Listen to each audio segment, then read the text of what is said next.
El Partido Comunista Chino celebró en este mes el congreso en el que debía escoger al sucesor del presidente Xi Jinping. Pero esto no fue así. Esta vez el congreso del Partido Comunista Chino se reunió no solamente para reelegir a Xi Jinping. Además, esta vez se escogió una nueva doctrina, el xiismo. Después de su coronación, Xi Jinping, no conforme con ser reelecto y con que le aprobaron su propia ideología, también amenazó a Taiwán con ir a la guerra con ellos. ¿Lo logrará?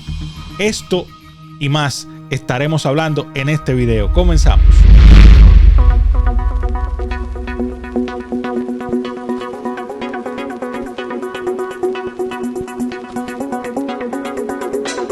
Saludos amigos, bienvenidos a Líneas de Guerra, el canal de YouTube dedicado a analizar la actualidad política alrededor del mundo.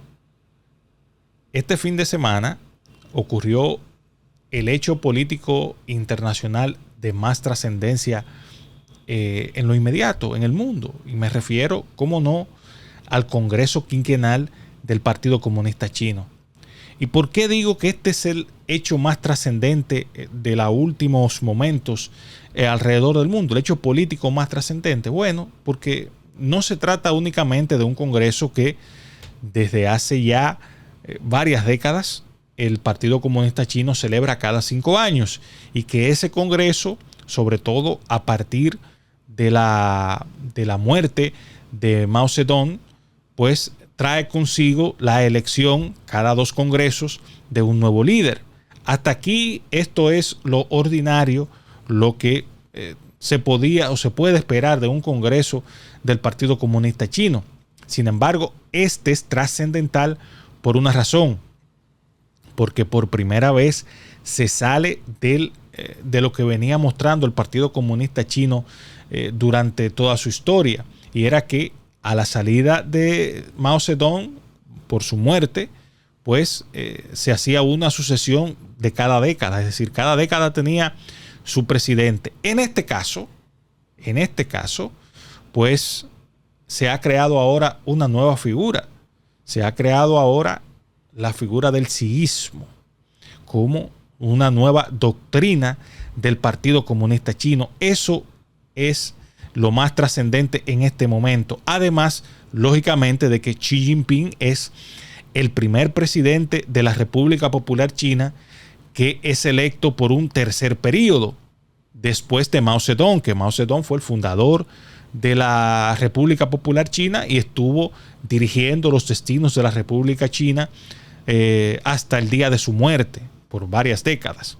En este caso en particular, pues este hombre se ha convertido en la tercera figura histórica de la República Popular China. ¿Por qué digo que es la tercera figura histórica? Bueno, porque la primera figura histórica, lógicamente, es Mao. Mao Zedong, que fue el fundador, el hombre de la revolución cultural, el hombre que le dio cohesión a ese modelo, que es criticado por muchos, pero que hasta la entrada o a partir de la entrada de la segunda figura política importante de la República Popular China a nivel histórico, me refiero a Deng Xiaoping, que en el año de 1978 asume el poder en China y que empieza la gran apertura de China y que empieza a convertir a China en un actor importante de la economía global. Ya Deng Xiaoping es quien habla de aquello de que no importa de qué color sea el gato, sino que case ratones, que habla del denominado socialismo con características chinas, que no es más que el gobierno chino lo que hizo fue dividir sus sistemas. Es decir, en este caso, en el ámbito económico, China es capitalista, pero en el ámbito político mantiene la configuración de una república autoritaria, de una república de un solo partido, de un modelo socialista en el que no está permitida la pluralidad de partidos políticos. Entonces, es Deng Xiaoping el que le da digamos que la trascendencia económica a la República Popular China, quien crea las bases para que China se convierta a día de hoy en una de las economías más pujantes del mundo. De hecho, hasta este año, y esta va a ser parte de nuestro análisis, hasta este año China ha tenido un crecimiento importante de más de 7 puntos durante los últimos 50 años de manera consecutiva, y una política que ha trazado, sobre todo en el ámbito tecnológico, que le ha llevado a convertirse en una potencia, no solo en el marco económico, sino también en el marco tecnológico, al punto tal que la guerra comercial que se ha desatado entre Estados Unidos y China, que data del año 2018, pues tiene su origen no en la parte comercial per se, sino básicamente por el control de la tecnología. No olvidemos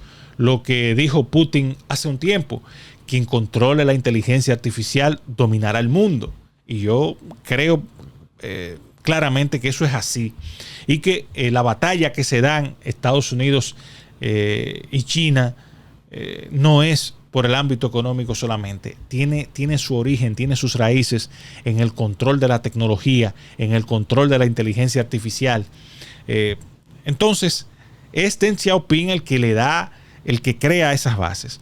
Luego, entonces, a partir del año 2012 llega Xi Jinping, que Xi Jinping entonces entra a una nueva fase que coloca a China ya no solamente como una gran potencia económica, sino que empieza a sentar sus bases en el ámbito político. Es decir, que ya China, sabedora de su poderío económico, que a día de hoy es por paridad de compra, posee el Producto Interno Bruto con poder adquisitivo más grande del mundo. Desde ese punto de vista, es la primera economía del mundo, aunque hay otros factores que lógicamente hacen que China esté categorizado como segundo y no como primero, pero en ese rubro en específico ya China supera a los Estados Unidos.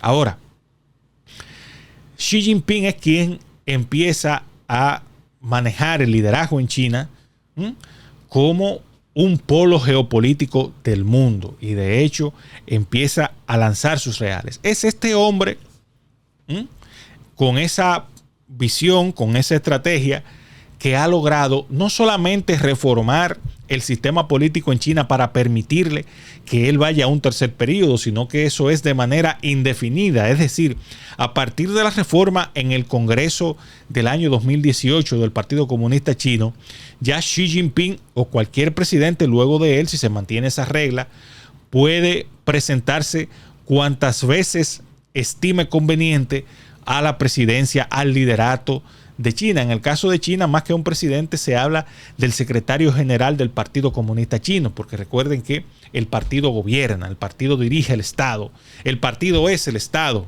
en modelos como el chino. Entonces, esto crea las bases para generar un esquema en el que este hombre ha ido mucho más allá y ha logrado real y efectivamente tener un liderazgo monolítico en torno a su figura en el ámbito del Partido Comunista Chino, que siempre ha tenido muchas islas de poder y que desde la salida de Mao Zedong había, por esas mismas islas de poder, había determinado como un modelo importante darle al menos, o máximo, perdón, 2 periodos de 5 años a sus líderes, de forma tal que fueron generando una suerte de escaleras. Recordemos que cuando fallece Mao Zedong hubo una lucha de poder importante entre la viuda de Mao Zedong, que dominaba una parte del partido, y Deng Xiaoping, que tenía una suerte de exilio, y que de esa lucha fratricida entre ellos pues terminó teniendo ganancia de causa Deng Xiaoping. A partir de ahí pues se inició una suerte de equilibrio de poder en el que los presidentes iban creando un mecanismo de alternabilidad, cosa que ahora ha roto Xi Jinping, que además de eso no le ha bastado con presentarse a un tercer periodo, no le ha bastado con crear las condiciones para presentarse de manera indefinida, sino que también en el día, en la semana del Congreso, pues Xi Jinping entonces además crea el xiismo, que es una nueva fuente de pensamiento político del Partido Comunista Chino, que tiene en sus reales, en sus bases, no solamente el deseo de convertir a China en la principal potencia económica del mundo, sino que tiene su mira puesta en el equilibrio geopolítico a nivel global. Y de hecho, su propio discurso alerta sobre una posibilidad que no podemos descartar en el mediano plazo. Él habla que China no ha renunciado a usar la fuerza para recuperar el territorio de Taiwán. Recordemos que en el caso de China y Taiwán, China considera a Taiwán como una provincia rebelde y Taiwán se considera que ellos son la China real, que no es la China comunista, sino que el pueblo de China está expresado verdaderamente en la isla de Formosa. Eso tuvo como origen la Gran Guerra que dio pie al surgimiento de la República Popular China, cuando Chiang Kai-shek entonces se repliega en la isla de Formosa y funda allí Taiwán, funda allí lo que en su momento también se denominaba la República China. Recordemos que hasta 1979, que fue cuando Estados Unidos reconoció a la República Popular China, y un poco más antes la Organización de las Naciones Unidas, quien era considerado China no era la República Popular China, era Taiwán, lo que hoy conocemos como Taiwán. Ese era para el mundo el verdadero gobierno de China. Ya luego las realidades geopolíticas que relata, como he recomendado aquí muchas veces, Henry Kissinger en su libro On China, llevaron a Estados Unidos a trazar una estrategia para aprovecharse no solamente del amplio mercado que representan 1.000 millones de personas que en ese momento tenía China, hoy va por los 1.500, 1.600 millones de habitantes, sino que también aprovechar la mano de obra barata. Y de hecho, gran parte de la industria norteamericana tuvo un florecimiento espectacular, precisamente por el aprovechamiento de la mano de obra barata china. Fíjense algo, todos estos elementos tecnológicos comúnmente se ensamblan en China y es precisamente aprovechando que la mano de obra es muy barata. También, lógicamente, ese reconocimiento de China por parte de los Estados Unidos también estaba vinculado, como no, a otro elemento, además del económico, y es el puramente geopolítico. Henry Kissinger, en su estrategia, diseñó un esquema para evitar que Unión Soviética y China se aliaran. Y esa división que creó ahí también yo creo que fue fundamental para que décadas después la Unión Soviética implosionara. ¿Qué se dice? Que las políticas de Barack Obama crearon las condiciones, sobre todo a partir del rompimiento entre Estados Unidos y Rusia en el año 2014, producto de la anexión de la península de Crimea en favor de Rusia. Hay quien dice que si tuvo una falla la política exterior de Barack Obama fue precisamente propiciar que Rusia y China pues se convirtieran nuevamente en aliados tácticos, sino directamente en aliados estratégicos, que yo pienso que allí no hay una alianza estratégica, hay una coincidencia táctica que uno y otro sabe aprovechar en el momento en que le conviene. Pero en este aspecto, y ya para ir redondeando un poco, fue trascendental por el hecho de que Xi Jinping pues crea las condiciones ya de consolidar su liderazgo. ¿En qué contexto? Y aquí entonces entramos ya en la parte de los pronósticos. Bueno, pues como le dije anteriormente, China había tenido un ciclo de expansión económica de alrededor de 50 años. Sin embargo, el posicionamiento global, recordemos, como primera potencia del mundo, solamente después de la caída de la Unión Soviética, solamente lo disputaba con Estados Unidos, Japón, que a la caída de la Unión Soviética se convirtió en el principal rival económico de los Estados Unidos. Pero la crisis del sudeste asiático, la crisis de los tigres de Asia del año 1997, pues dio al traste con la economía de Japón, que todavía a día de hoy no ha podido recuperar del todo su lugar de principalía. Ya Japón, de ser la segunda economía del mundo, hoy día creo que no ronda ni siquiera en el top 10, lo cual lógicamente pues fue producto de esa crisis del año de 1997, la crisis de los tigres de Asia. Bueno, pues hasta ese momento pues quien disputaba ese lugar era Japón. A la caída de Japón con la crisis asiática, pues Estados Unidos se mantuvo navegando solo hasta que China, que fue ganando posiciones poco a poco, pues ya hoy día se convierte en el principal rival en el ámbito económico de los Estados Unidos, aunque no en el ámbito geopolítico. Sigue siendo en el ámbito geopolítico y militar el principal rival, Rusia. Ahora, ¿por qué yo digo que aquí tenemos el aspecto más importante de lo que está pasando a partir de ahora? Bueno, que por primera vez China tiene este año un crecimiento por debajo de 5 puntos, lo que implica una desaceleración. Hoy día, producto de las crisis que estamos viendo, China no está en su mejor momento económico. Entonces, es probable que una profundización de esa crisis económica y ante la imposibilidad o ante la posibilidad cierta de que Xi Jinping quiera mantenerse allí en el poder tanto tiempo como le sea posible, pues eso genere una situación de inestabilidad política interna que pueda dar al traste incluso con el propio poderío que ha ido construyendo China. Claro, eso hoy día a ojos vista no se advierte. Cuando usted lo ve desde fuera, cuando usted ve en la superficie, usted se da cuenta que China hoy está desde el punto de vista geopolítico en su mejor momento. Sin embargo, recuerden que todo poderío geopolítico empieza a destruirse en la medida en que se va erosionando la basamenta económica, porque en todo esto, señores, la economía determina el rumbo que va a tomar la política y nadie quebrado puede ejercer control político en el mundo. Recuerden, el que paga manda.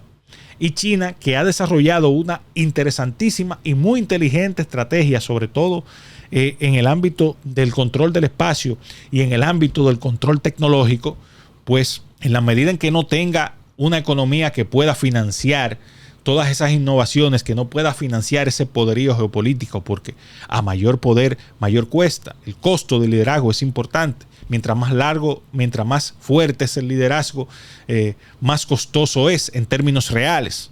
Entonces, si la economía china comienza ese proceso de desaceleración, pudiéramos empezar a ver situaciones allí de muchas complejidades, porque el mundo chino, aunque para nosotros es desconocido, es muy complejo. Allí entre esos más de 1.500 millones de habitantes hay una serie de enclaves étnicos, de enclaves religiosos, de enclaves políticos, de enclaves sociales que han tenido, cómo no, en el mando del Partido Comunista Chino, en su modelo anterior de alternabilidad programada, había tenido un cauce en el cual expresar sus diferencias. No existiendo ese cauce de alternabilidad política programada, que era lo que había en China antes del chiismo, pues no podemos descartar que empiecen todos esos enclaves de distintas naturalezas, empiecen a manifestarse, sobre todo cuando el cemento del mundo, que es el dinero, no esté obrando de la manera más adecuada. Vamos a ver cómo va a desenvolverse ahora. Esta es una nueva etapa que inicia China. Lógicamente, es una nueva, desde el punto de vista político, es una nueva realidad, porque, como ya dije anteriormente, no es lo mismo para los problemas que se presentan y hasta los propios liderazgos emergentes que van surgiendo. No es lo mismo tener la expectativa de una alternabilidad programada a no tenerla. Es decir, se van generando situaciones de erosión y demás que pueden provocar crisis mayores. Cosa que no se ve por ahora. El que lo ve desde fuera, repito, ve a China en su mayor esplendor y de hecho lo está, sobre todo desde el punto de vista geopolítico. Hoy China vive sus mejores momentos. El balance a la gestión de Xi Jinping 10 años después es positivo, real y efectivamente, porque ha logrado caracterizar en el ámbito geopolítico todo el poderío económico que han venido acumulando durante todas estas décadas a partir del gobierno de Deng Xiaoping, aplicando un proceso de apertura económica y de camino sinuoso por el ámbito político que ahora empiezan a tomar parte. Vamos a ver cómo va a quedar todo eso. Hasta aquí, señoras y señores, este video del día de hoy. No sin antes invitarles, como siempre, a que le den a me gusta, se suscriban, activen la campanita de las notificaciones y compartan con sus amigos y familiares nuestro contenido. Hasta la próxima.